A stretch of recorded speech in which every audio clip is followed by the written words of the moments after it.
All right, ladies and gentlemen, I am here with Mr. Beau Anderson. Beau, thank you so much for coming on the podcast. Thanks for having me. It's great to be here. Yeah, you're a born and raised Youper. You grew up in Norway. When you think back on growing up in Norway, Michigan, what stands out to you? Norway. What stands out in Norway? Well, certainly small town stuff.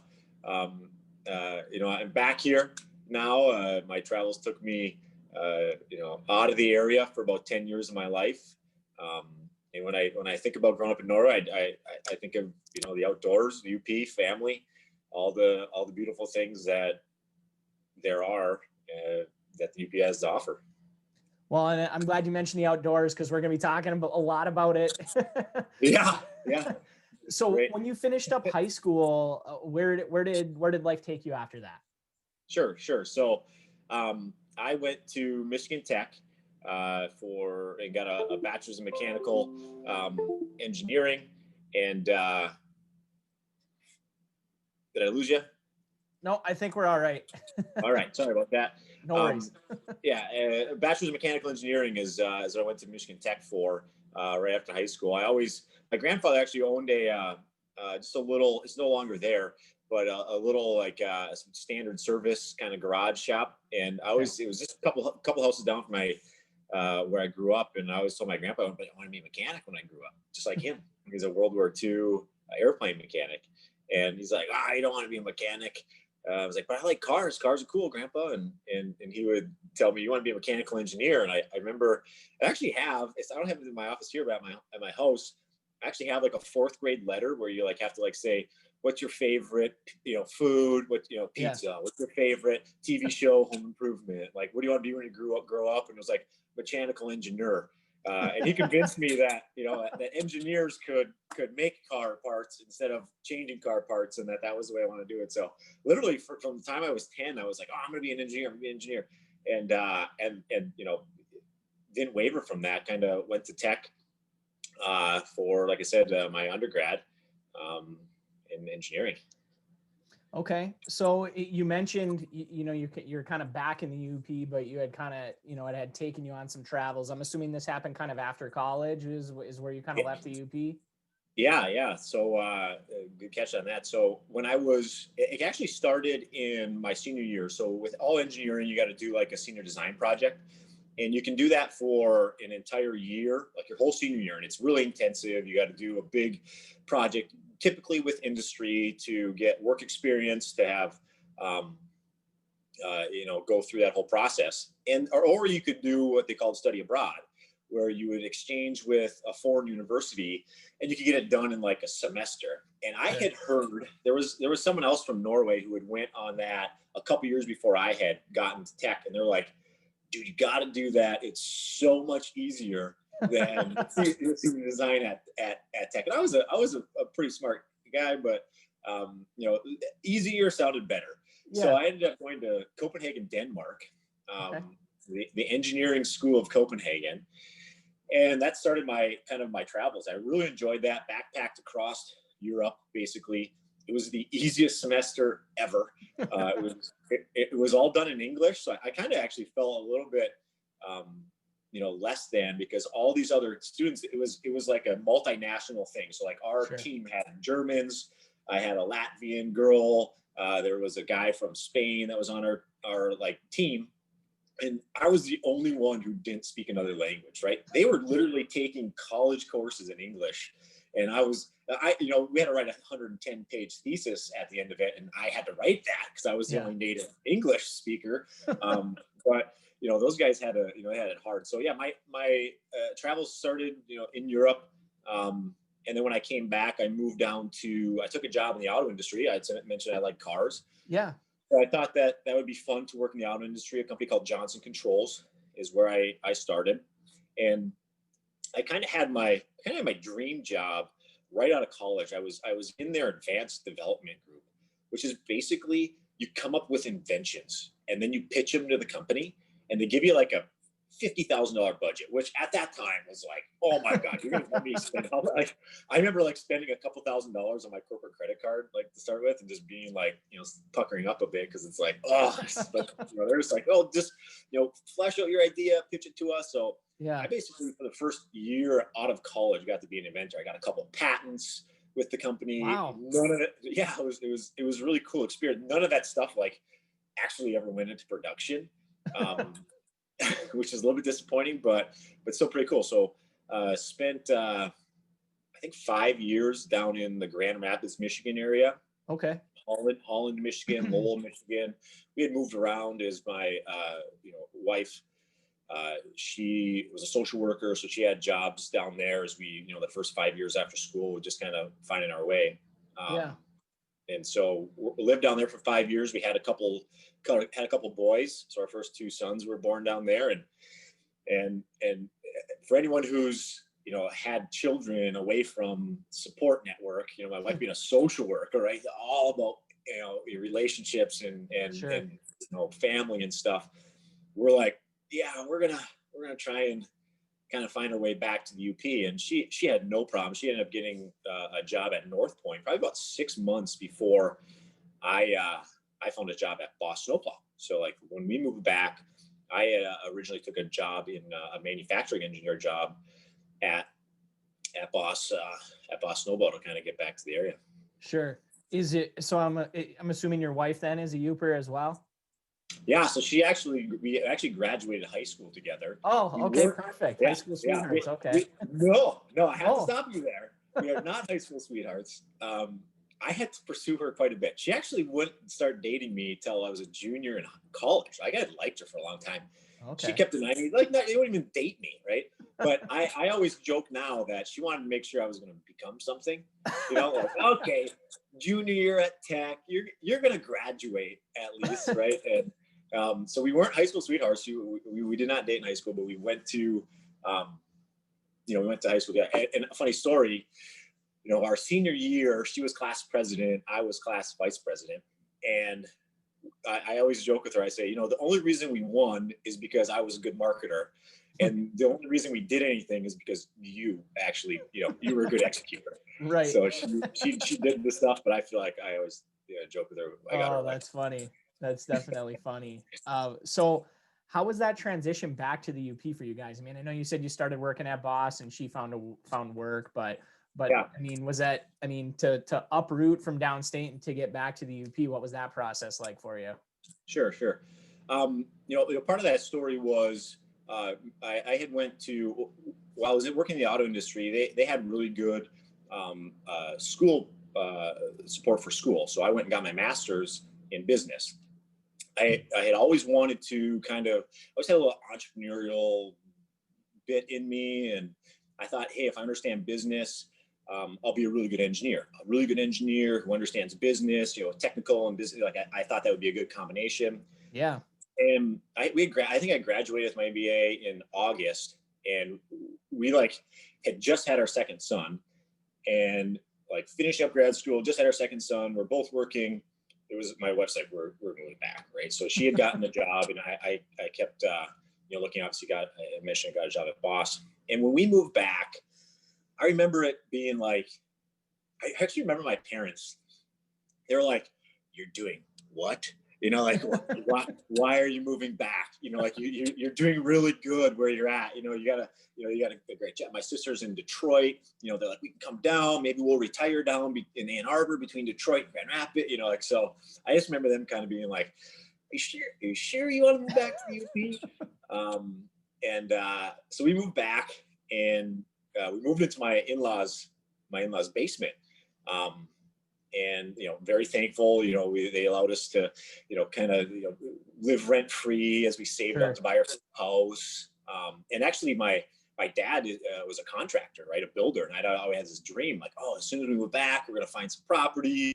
I'm gonna build a house with my dad. It's gonna be awesome. And so we moved back with a 6-month-old. We got 2 new jobs.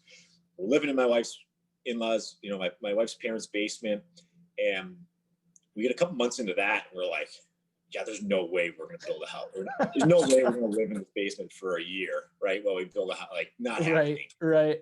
And I told her, I said, at that time it was coming up on the summer of our like 10-year class reunion, right? Yeah. And I remember, and that was we moved back in December, so right before Christmas. And I remember our class reunion was in like July or something, like July 4th weekend or something. And I remember telling her, I was like, look, there's no way I'm going back to my 10-year class reunion. And, there's people like, hey, how's it going? What's going on with you? Like, oh, I'm, have a couple kids, living in my in-laws basement, like, oh, it's going well. Hey, So I was like, we got to find a house before, that was our mark. So we ended up, finding a nice house with some acreage outside of Norway, on the Quinnesec side of Norway, and, moved out of my in-laws house and kind of started our own life. So for us, it was a little bit, like, all right, we're back up here, it's different, right? We've gone away, your friend base is different. There's certainly old, high school friends that are still in the area, or they have done the same thing. So I think for us, you make a lot of good relationships. And in our case, really our best relationships in college, right? Sure. And we had went to grad school, Grand Valley. She was a Spartan. So she went to Michigan State. And we had a great group of friends down there, right? But we were every 2-3 weekends, we're coming back up north to visit family. And, we're like, you know what, we should probably flip-flop that. If we want to, let's get around family a lot and let's go visit our friends. And, sure. And part of that story, I remember we just had our second son, and Grand Rapids, Michigan. I don't know if you've ever been to Grand Rapids, Michigan. But I have, yeah. Guy, so love it, right? And 5 years ago, 5-10 years ago, I mean, even now it's really awesome. Great microbreweries, great restaurants, great culture, great area. And we were walking on the banks of the Grand River. Our parents had came down to visit our two sons, and they kept them for the night. We went on a date, and we're walking on the banks of the Grand River. Gorgeous, right? It's a beautiful fall afternoon or evening. There's skyscrapers everywhere. The city lights, are shining. And I just remember like walking on that boardwalk and just like, you know what? It's great down here. She has masters in social work and public administration.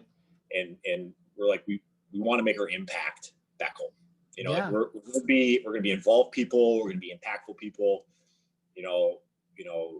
We want to make the impact back home. So that really was, solidified our move back. So after a brief stint with the in-laws, got our own home, got our jobs and transitioning back into the UP life. I'm glad that you touched on that point of being able to have a big impact, because that's something that I hear from a lot of people similar to you and I of like moving back to your hometown or moving back to the UP and being able to impact it in a big way that you may not necessarily be able to do, in a big city type of situation. So how then do you transition from, okay, you're working at Boss, how do you transition into making Orion hunting products happen? How does this come together? Yeah. So, a lot of hustle. So there's actually, a segue business, as I'll call it. So I'm working at Boss and I'm really enjoying it, right? Great company, great people there, great leadership. And I just knew that I have this, I want to do my own thing. But there I'm still, I'm having movement in my career there. I'm taking on more responsibility there. We added a third son at that same time. I actually, when I look back at it, it's been 3, 4, 5 years. Sometimes I don't know how I did it, right? But like I just remember there were times, I'd get up, I had to be work from 7 to 4, right? Hours there. And I'd get up and I'd work for an hour in the morning. I'd do work at noon for a lunch hour. And then I'd do a couple hours after work, spend some family time, and then, be cranking either in the shop or, engineering on a computer till 11, 12 o'clock. And then just do that over again for years, really. Yeah. And really that's how that transition worked. I would start doing that, and I have some great pictures I should share with you of the shop in my garage. It literally started, I call it American Dream Garage, right? Like literally just I started saving up and buying equipment, metal fabricating equipment. I bought a trailer so I could outsource paint to a paint shop in Menominee and in Baraga, and I bought a bunch of RV tarp tents and had inventory stored in these things, and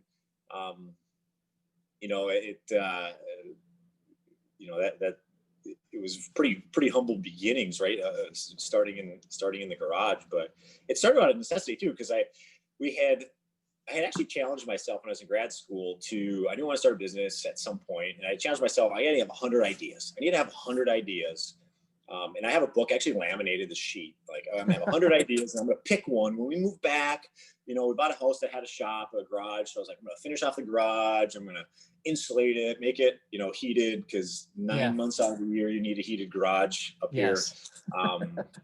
And I remember looking at that list and just going, man, there's that one. Well, I don't know if that's gonna work. I don't know if this is gonna work. And I remember just settling on, I got 5 acres now. I need a deer blind.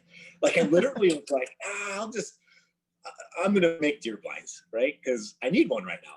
And the worst case is, if no one wants to buy it, I got a deer blind. It's going to be a cool one. I'm going to engineer this thing up. And, I literally, the first piece of equipment I had, if anyone ever shops at Tractor Supply, they send out like 20% off coupons every 4 or 5 months or something. And I went and bought a bandsaw, like $199 bandsaw with a $20 off coupon. So it was like, whatever, $160. So a $160 bandsaw, so I could cut metal. My cousin at the time worked at Miller Welder, and she could get refurbed welding machines for like half cost. So I bought like a cheap welding machine from Miller, which is a good brand. Yeah. And I found a drill press in my dad's garage that I started, right? So I'd cut angle iron, I'd drill press the angle iron, I'd weld the pieces that need to get welded, and then I'd ship it to paint, come back, buy a bunch of, nuts and bolts from True Value, bolt this thing together and be like, oh, that worked good. And I have this thing I call frustration engineering. Like, wow, that really sucked. I got to make that better. And through just a series of revisions, you kind of got something that was like, yeah, that'll work. And would build a couple for myself, used it, liked them. And then I had friends that was like, oh, you're building a stand? Like, yeah, build me one, right? And all right, built them one. And every year I go on a hunting trip downstate with some friends in the kind of Kalamazoo County area. And I was like, you know what? I kind of want to pay for my hunting trip. I wonder if I can put these on Craigslist and sell them on my way down. And yeah, I think I had like half a dozen I built, and I stopped in Gaylord and mid-Michigan and southern Michigan and sold a trailer load of them. So I paid for my hunting trip, right? And it started with that, and then I just kept at it, right? Just kept at it, and started to build more. And I remember I got it to a point where I was like, all right, I'm gonna make a sell sheet. I'm gonna go and talk to someone who sells hunting products, right? And I always tied it to family events, or I was at family, I had a job, so we went down for Christmas one year to my wife's grandmother in Clio, Michigan.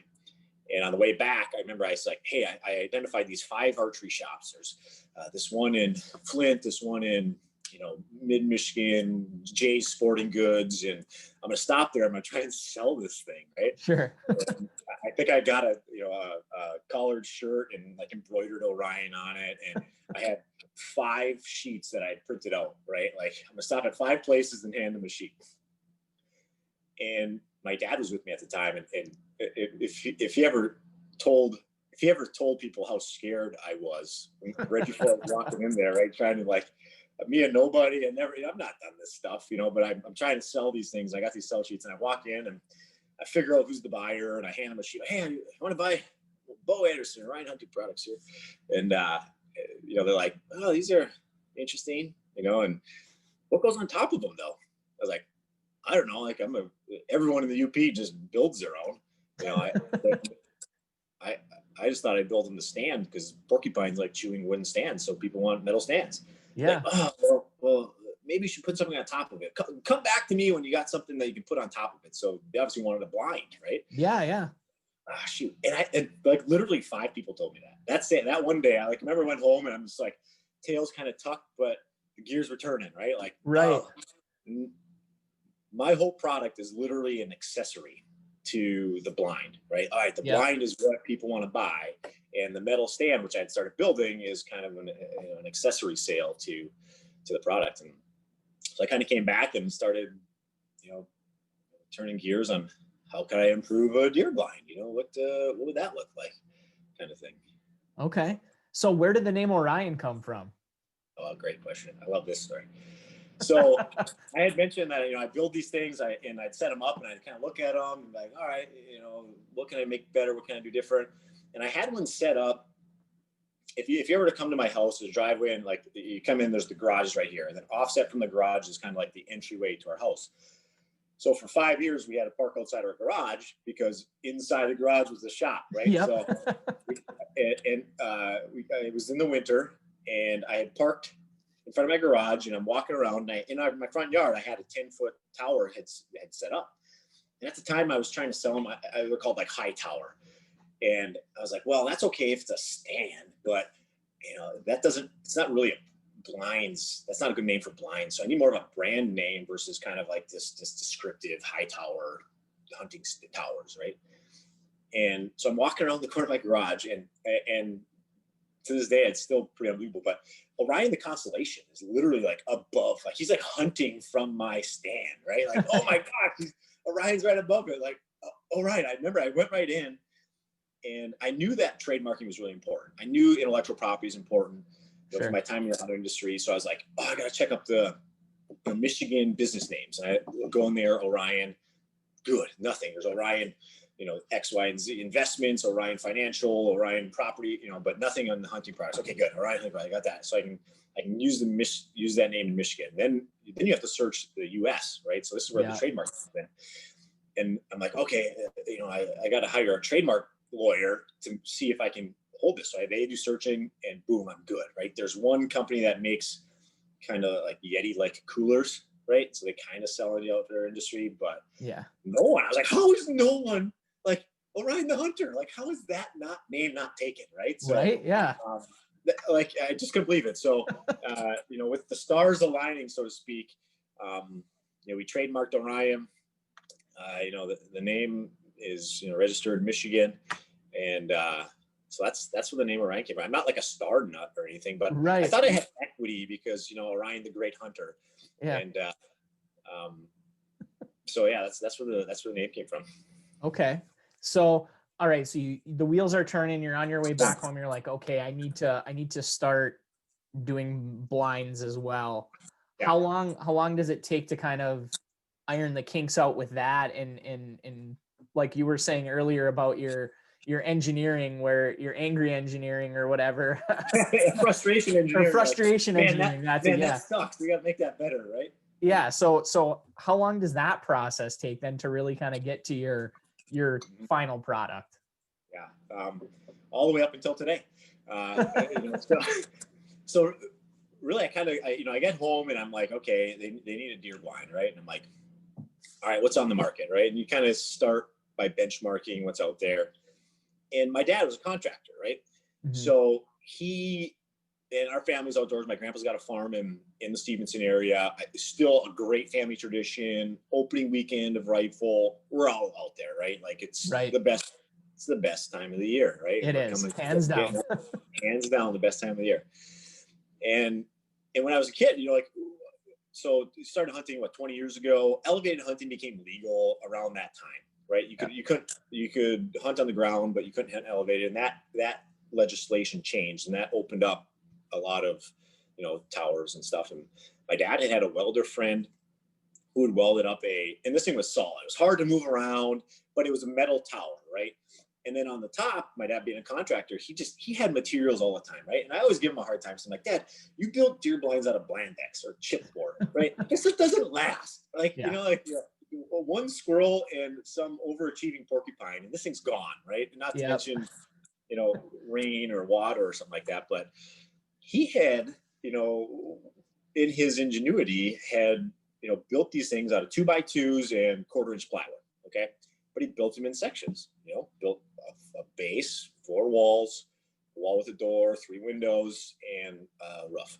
And we'd get there and he'd hand them up, and he had a screw at the time, right? So he'd screw, 30 screws in and he'd put it together. So I'm like, okay, but modularity kind of makes sense to me. And it's not a new concept in outdoor enclosures, hunting blinds, but I'm like, okay, so that I kind of like the idea of the modularity thing.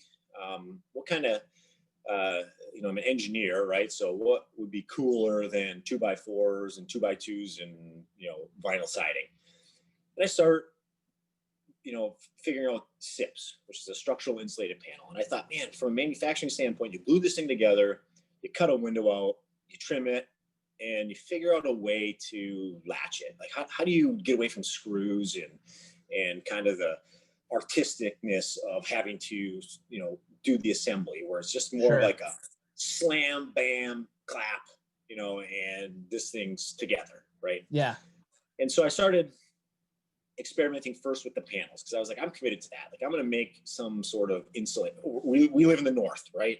Yeah. Hunting season is never warm, right?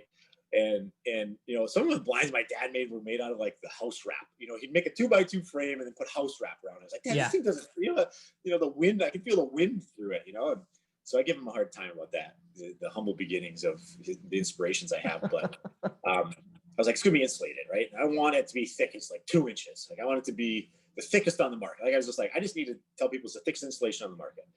So I start figuring out how to make these panels, and it starts with plastic on the outside, then it starts with metal and painted and wood, and I go through all these different materials, and I go through all this experimenting with glue. The hardest part of the whole thing is the glue, is what I found. So I'd make a panel, I'd be like, all right, this thing works, I trim it out and I set it out, and the snow load in 1 year cripples the whole thing, right? And like, all right, that didn't work. So it's a pretty reiterative process through failure. There's some engineering, background to all this stuff, but for me, and if anyone who listens to this who's ever worked with me would agree, that it's engineering through revisions. Like, that didn't work. I'm just bright enough to come up with good ideas and just stubborn enough to keep going with once I've had a bad one. So through a iterative process, I kind of get the panel figured out. All right, this thing works, it sticks. I ended up just having to find the right people. Right, like I found an adhesive manufacturer that makes SIPs for houses. So you can build an entire house out of 1/2-inch plywood, 6 inches insulation, 1/2-inch plywood, and they put this thing together like a puzzle. So I found the people who made those, and I tried to have them make my panels first. I'm like, look, I need you to make a panel, but it's like 1/3 the thickness of yours. It's got carpeting. It's got all these different materials together, and they're like, yeah, we're not going to be able to do that. So I had to figure out myself, and got the panels figured out after some failure. And then the next thing was the latching technique. Like, I want this thing to be easy, right? So we actually have a patent pending on it now, which is pretty cool, where it's just an overlap and a latch. So as you're overlapping these things, it finds its home. It's, it slams into place, and boom, it's a quick latch. And literally you can go from the bed of your pickup to fully assembled blind in, like 10 minutes, like 5 or 10 minutes. And it's a premium insulated carpet on the inside, type blind. And I knew I had to go really high end, or at least I wanted to, because a lot of the outdoor equipment it just comes out of Asia, right? Manufacturing from China, it comes out of China. You're wearing your Stormy Chromer hat, right? Like that's made in Michigan with globally sourced materials. And I knew I couldn't compete with tree stands or ladder stands, just because that metal comes out of China, right? Like it's just not the same thing. So I was like, all right, there's a aging group of hunters that's got some money. If I make this thing really nice and I make it really easy, they can kind of half do it themselves, half, and be really happy with the end product, right? They'll be comfortable, it'll be really quiet, it'll be warm.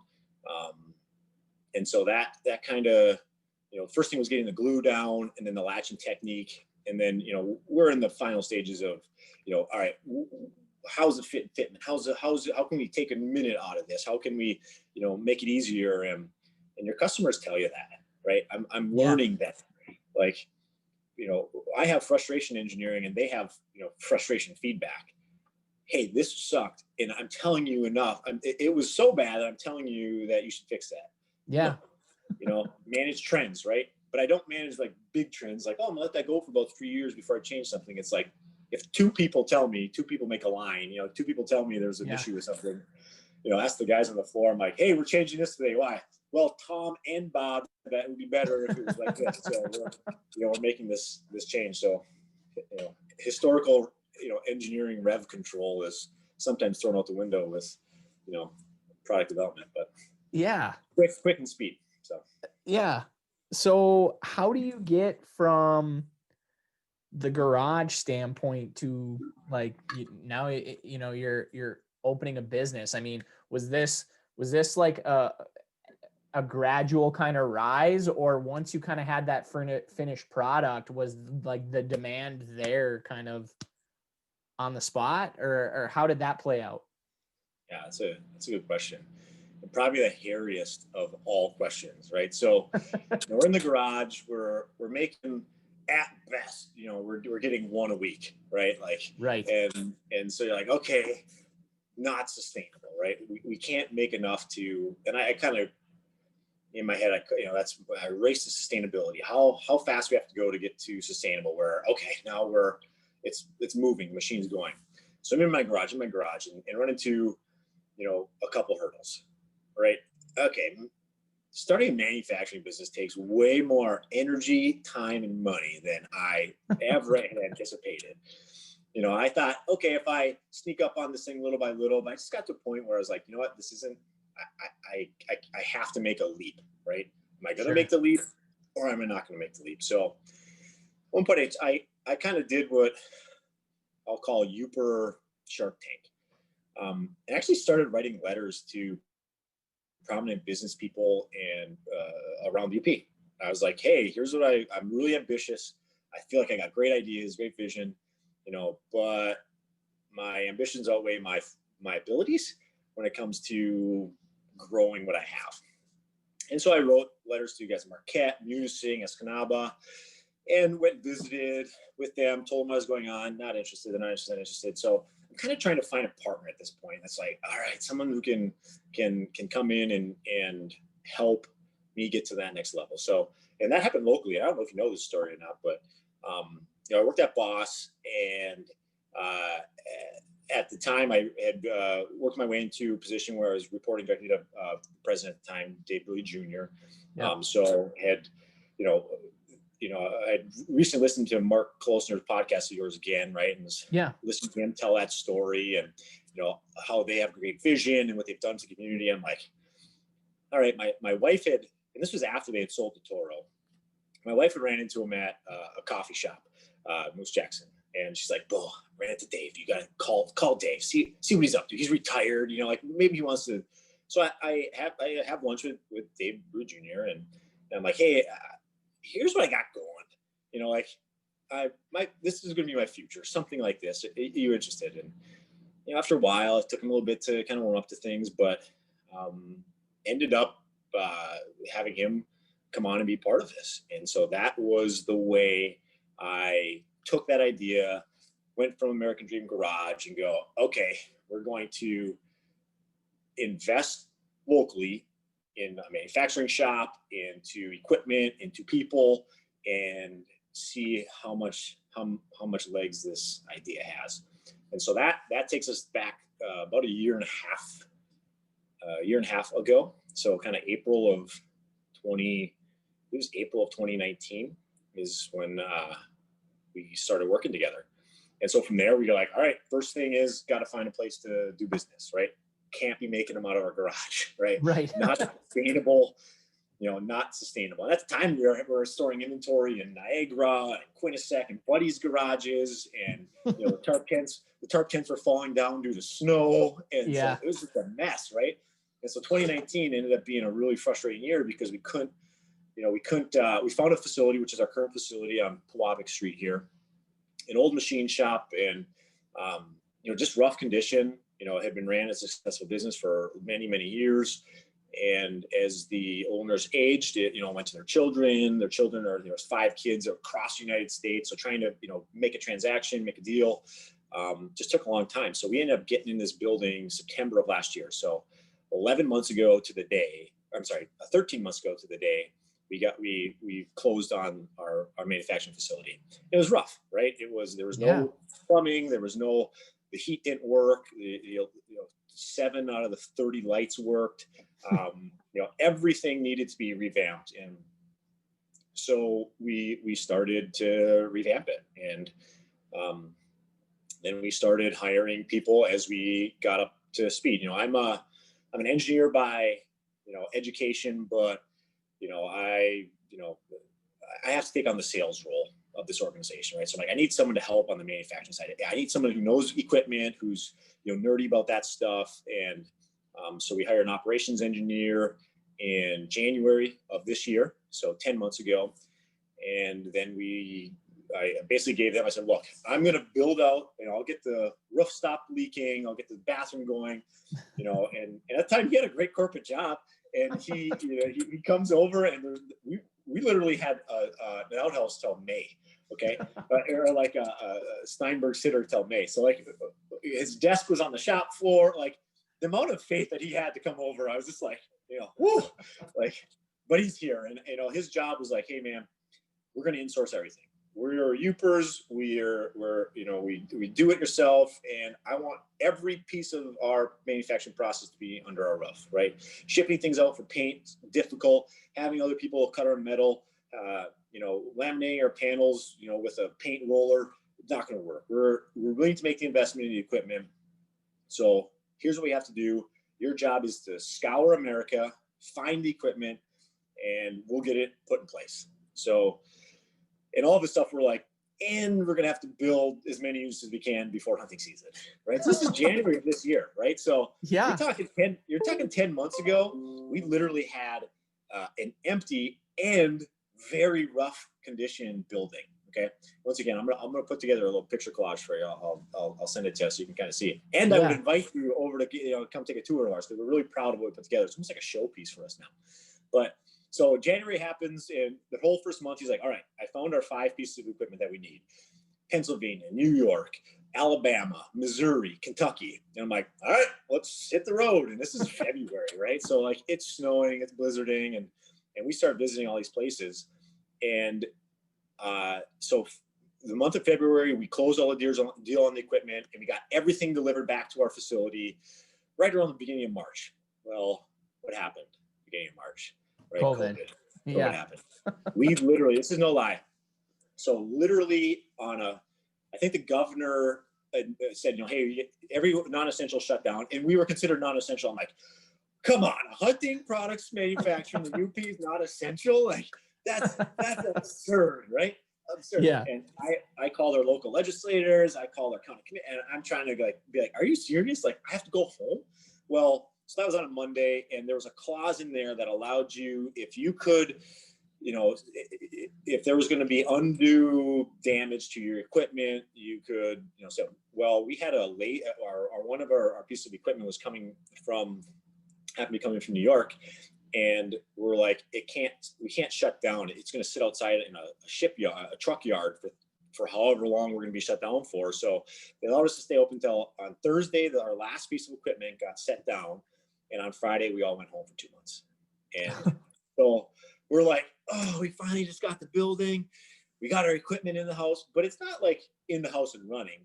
Industrial equipment isn't you plug it into an outlet, right? There's electrical, there's infrastructure, there's HVAC systems, there's training, there's programming, there's tooling. There's a lot of work just once you get into the building, right? So we're all like, oh. So we all go home for 2 months. We're trying to do stuff, from home, but we need to be here. We need to be working, right? So twiddle our thumbs for 2 months, and when they said we could come back, it wasn't like they gave you a month's heads up, right? It was on Friday, they're like, okay, you can come back on a Monday. So we come back on Monday, and we're sitting here well, now we need electrical contractors. We need all these contractors to come back in and put all this stuff together. And, ended up taking a month to get those guys back in the facility. So we figured that we had, by the time we get the facility, get the equipment in, we're going to have about 5 months of manufacturing, right? Sure. Okay. So for a seasonal product, if we can't manufacture something by almost this point in the year, we're going to lose it, right? Like if we make a bunch in December, whoop-de-doo, like that's going to be sold next year. We need to build in everything, sell everything we can before November. So we figured we'd have October, September, August, July, and June. Well, we were shut down from March, April, and then with contractor availability, May. So like when we thought we were going to start building, we were just plugging our equipment in, right? So that took us 3 months to do that. Now we knew we were going to have about 2 months of ramp up, right? Okay, we're going to have 2 months of ramp up, and then 3 months of at least production of some quality, right? Like, okay, we have some rhythm while our employees have a couple months of, under their belts and whatnot. But we lost 3 months. So we ended up with 2 months of production, right? Basically September and October. And there are ramp up months. So not only is it the most busiest time of the year, our product was well received. On Monday of this week, we just got nominated for, being one of the coolest products made in Michigan, right? Yeah. Which we're like, that's awesome. Like, and a plug, I don't think it's going to air by the time the first round's done, but if we make it to the second round, go vote for us. Oh yeah. If you make it to the second round, we're going to put it out there for sure for everybody to know for sure. Yeah. I've been voting every day, just so you know. Have you? Good, yeah, every day I've been voting. I don't let anyone come in the building. Like, you're not allowed to come to work until you vote today. Like, I'm just shamelessly spamming my family and stuff. But so, it's been well received. We're working through very normal production issues, very normal product issues, but, as soon as we got turned back on, we were all so very thankful that we, could come back, we could work, and wherever your stance on political, I just never thought in my life that here I'm chasing, American dream, like never did I think in America they'd tell me I had to go home and couldn't make something, but right. That happened. That's going to be part of our story now. And right now I tell the guys, I'm like, it's more grit than grace right now. Yeah. We're gritting through everything. I love it to be more graceful. I love it to be more smooth, but that's not the hand we're dealt. So, pretty gritty thing up to this point. Well, and that I think Upers are known for that anyways. So it just, you can't take pride in it. You're like, the winters are hard up here. And, I was thinking about that. I was like, oh man, last Saturday was, the first really cold kind of like fall, rainy, snowy day. Right. And even right now, as we're doing this, I'm looking outside and I'm like, winter's coming. And there's almost a pride to that, like almost like a toughness. I agree completely on that. For having to deal with it. So let's transition a little bit and talk about some fun stuff like hunting. What kind of hunting are you into? I mean, do you bow hunt, rifle hunt, everything? I mean, are you just a avid outdoorsman? Yeah. So my wife would actually wish I was a better fisherman. So she loves fish, right? And I can't believe I'm saying it. I don't enjoy fishing as much as I love hunting. So I'm a big hunter, right? I have a bird dog. He's a wire hair pointing griffin. His name's Duke. And, it's bird season, right? I always tell him, hey man, it's time to pay rent, right. So we're, in September, every weekend we're out in the woods, we're chasing, partridge or pheasant. And so love bird hunting. It's gotten 100 times more enjoyable. My oldest son's now 10. So I kind of let him carry on an empty shotgun, right? Like you gotta walk around all day with an empty shotgun, and until you don't swing it past my face, I'll give you shells. Yeah. So I'm getting to the point where at least my oldest kids are enjoying it. They've at least one of them has shot their first small little buck during youth season. Shot turkeys with them. So for me, like I'm actually in a transitional zone as a sportsman. I still love archery hunting. I love gun hunting almost more for the culture of it, the social aspect of gun hunting. I really enjoy archery. These 2 weeks right now are like some of the, my most enjoyable archery hunts, because you will get some nicer weather. The trees are beautiful. The deer are moving. So I'm heading down this weekend to our I had mentioned, or previous, the story where I would sell blinds on my way down. Yeah. I literally am still doing that. Okay. Like I'm heading down to this Kalamazoo place this weekend, and I'm literally loading up a trailer and dropping product off on my way down. Under different circumstances, we now are selling a blind with it, right? And yeah, and I'm trying to up myself here for those on video. This this is my last year's archery buck here, which is pretty unique. It's kind of got this big pine kicker third thing. And then last year was my best year ever. So like, I don't know about any other Upers, but if you've ever bought 2 licenses, I mean, you hunt, right? I do. So, yeah. I buy 2 tags every year. Okay. Out of the last 20 years, I think you're about the same age as me. The last 20 years, how many times have you ever used the 2 tags? Like I've never used both tags ever. Okay. So that was me up until last year. Last year was like the banner year. And I think it was graces from God because I just needed good marketing material, and so like I shot this buck, which is really cool. And I'm gonna actually spin you around if my phone will allow me. And we used that actual deer in our marketing material last year. So, that is, what I shot in archery season. And then I got this guy at my grandpa's farm in Stevenson, like 6:30 opening morning in rifle. Oh, so wow. It was a banner year for me. I'd never done that before. Yeah, like that's a banner year for sure. Never have done that before, shot a couple of 8s here and there, but last year was a really good year. So I'm like, I'm not going to top that this year. Set the expectations, 2.5-year-old Uper buck, I'll take that, all day. So love bird hunting, love archery, and love gun hunting too. Yeah. This is my first year of archery hunting, and I'm loving it. I finally took the leap. I was always just like a gun hunter. That's it.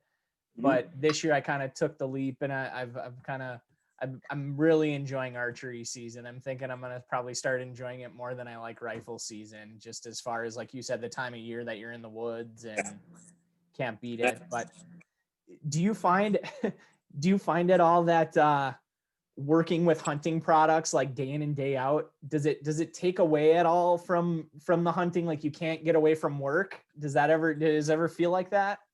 That's a good question. I think one of the most enjoyable things is, and I've been doing some of them this year, just setting up product for people. Like, hey, I know we're late. Can I just come over? I'll set it up for you. Save you some time. And the best thing is talking hunting stories, man. Like that never gets old, right? Someone comes in and they start. We have a wall of success, right? So our purpose statement is, we are trying to help set up our customers for success, right? Right. So we have a wall. Anytime someone's successful, they take a picture of us, their trophy with our product in the background. It goes up on our wall. And I start every tour with that, right? That to me is the most enjoyable part of this, talking hunting stories. And I want to say, like, I was like, oh yeah, I knew that was going to happen, but I don't know if I did.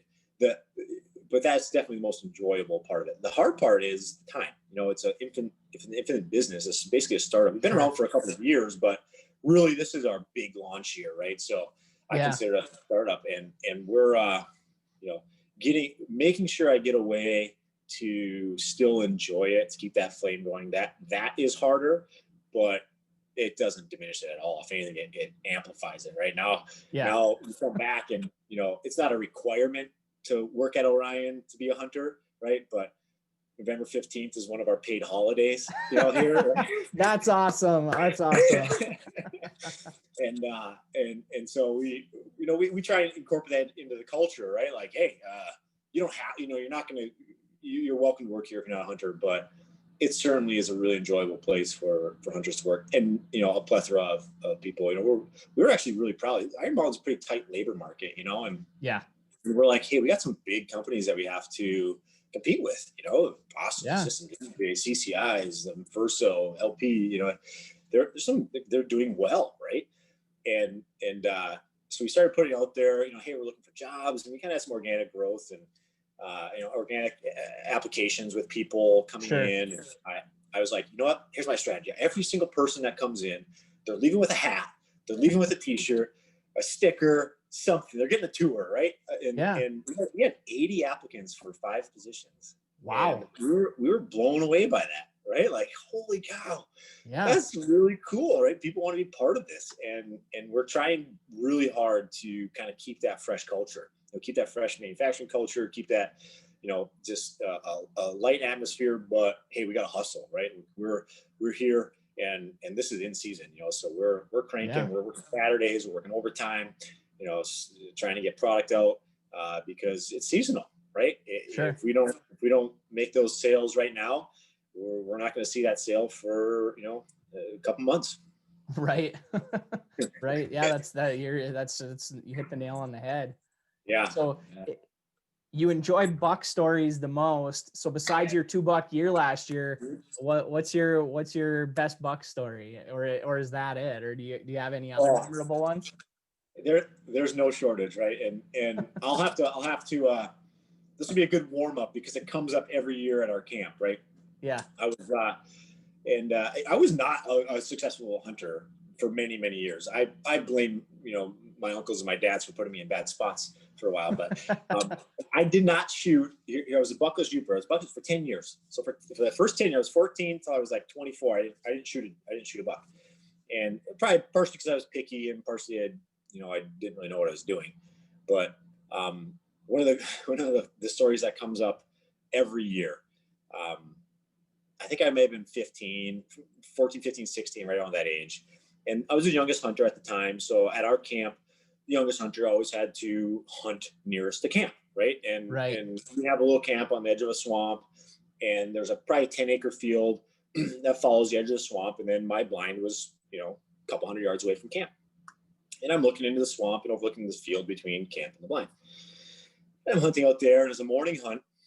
It must have been second or third day. And I'm out there, and it's starting to get daylight, and your mind goes, and you're growing antlers on every twig and every stump, right? And as a 15, 16-year-old, you're trying to, our camp is a great culture for putting stuff on the wall, right? Like, my uncle's got his spot on the wall for, you got to be 8-point or better. And my cousin's got his, and my dad's, and my grandpa, and, it's very generational, right? So I hadn't put a buck on the wall yet, right? So for us, the goal was buck on the wall. And so you're growing antlers and everything, and nothing. And it's like 9:30, and we're not all day hunters, especially in rifle season, right? We're very youper hunters. breakfast, when of age is a Bloody Mary on opening morning at 9:30, maybe. Yeah, right about 10 at 9:30, 10 o'clock, you head in for breakfast. Yeah. You're not coming in at 1. You're not packing a sandwich at least at our camp, right? So pretty socially laid back, hunting laid back, but you got to get up, right? Grandpa made sure you got boot in your sleeping bag. You don't kill something unless you're in the stand. So 9:30 comes around. I hear, my uncle or my dad at camp, "Beau, breakfast is ready." It's 200 yards away, but it's across the field. So I hear the call in coming for breakfast, right? And so I'm like, all right, I'll pack my stuff up, grab my 270. And, I walked down. It was in one of these elevated stands my dad had built. And I go down to check the bait pile, right? I'm walking. The bait pile time is maybe like 75 yards away. And it's a cut into a cedar swamp. So it's pretty thick everywhere. And I walk maybe 30 yards, and then I see this thing. I'm like, whoa. And I stop, I freeze. And there's this buck bedded down right in front of this tree, right in front of my bait pile. I'm like, oh, did I not see this thing, right? So I'm like, I get the gun up and crack, and the shot goes off, and I'm watching, and the deer doesn't move at all. And I'm watching it, and I get a bit closer, and I realize I've been had. Okay, my uncle had shot a doe. We took some antlers off the wall. My other uncle took antlers off the wall. They caped the doe, so they had the head of the doe and the body kind of bundled up over a pumpkin, and I blasted that thing. They say I shot twice, but I only recall me shooting once before I realized what had happened. So no sooner did that first shot go off, I realized that this thing's got, twine. It's not even done well, right? It's like a couple drywall screws and some twine wrapped around this thing's head. And I realized I've been had. Oh my gosh. All of a sudden, 200 yards away, I can hear everyone in camp comes out, and oh, did you get him? Oh, you son of a, you got him. How many shots did it take? You know, this is razzing me, right? So here I am. I got to tuck my tail, and I got to walk across this field all the way back. And they're rolling on the ground laughing at me, right? Got you good, got you good. So that story comes up every year. One of the greats from, you know, a youthful hunter that, you know, got duped by. That is classic. Absolutely classic. So if somebody wants to buy Orion hunting products, Sure. where do they get them? Are there local places or the website? This is the portion of the program where you really get to plug your product. Awesome.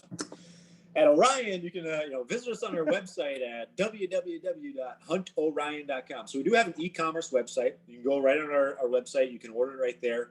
You know, our local dealer is Hardcore Outfitters. You know, Mike Pelletier has been great to work with. You know, he's been helping pull us into part of the show to do a couple hunts out of the product, right? Help us. He really knows that industry well, so helping us out a lot. So check out Hardcore Outfitters. You know, they have that there. Come see me here. I'll give you a factory tour. You'll leave with a T-shirt, right? I love doing that. That helps get our name out in the community. And those are two things. If you're outside the area, we're going to be setting up dealers across the UP over the next year. This is going to be the first year. So, you know, season will end, and then we'll immediately start building inventory for next year. So, you know, quarter one of 2021 is setting up dealers. So look for your local dealer. Check our website out. We'll have those listed. HuntOrion.com. Follow us on social media, Facebook, Instagram. Search Orion Hunting Products for the latest deals and information happening. And vote for us if we're make it to the second round for coolest thing made. Absolutely. But we've pretty much checked like every box that I wanted to hit and then some. Is there anything else that you wanted to mention or anything that we didn't touch on? No, man, I love your program. Keep doing these, you know, making the UP famous, putting us on the map. You're my first podcast ever. So I feel like I've kind of, you know, like, oh, you're not really anything until you've done a podcast, right? Yeah. So, you know, it's interesting. Love what you're doing.